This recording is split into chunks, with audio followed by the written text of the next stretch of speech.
Gender meselesi, gender beraberliği vesaire var. Şimdi adı buradan yollarda, küçülerde sigara çekiyorlar. Siz bunu yanaşırsınız. Mən xoşuma gəlmir elə şeylər. Mən hesab edirəm, mən gender mədəniyyətini sevmirəm, qəbul eləmirəm.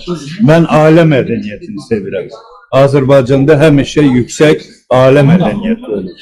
Ailənin də başçısı olmalıdır. Qadının öz yeri, qadına hörmət olmalıdır. Qadınlar da özlərini abırla aparmalıdır. Ümumiyyətlə siz toxundunuz, mən istəmirdim bunlara toxunum.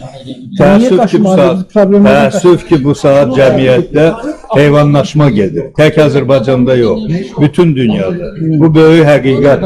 Biz gərək özümüzü bundan qoruyaq. Bunun üçün də biz gərək öz milli mənəvi dəyərlərimizi, adət-ənənələrimizi qoruyub saxlayaq. Məsələn, girirsən metroya, görürsən 5 dənə cavan qız oturub, 17-18 yaşında. Yaşlı qadınlar, yaşlı kişilər yanıb, biri də durub onlara yer vermir. Hava olub belə şey. Avtobusda cavan oğlan, görürsən yaşlı kişi, yaşlı qadın girir avtobusa, durub ona yer vermir. Cavan bir qız girən kimi o saat ona yer verir. Bunun axırı yoxdur. Bax belə. Baxsan, kimdədir? Günah kimdədir bu? Günahı bizdədir.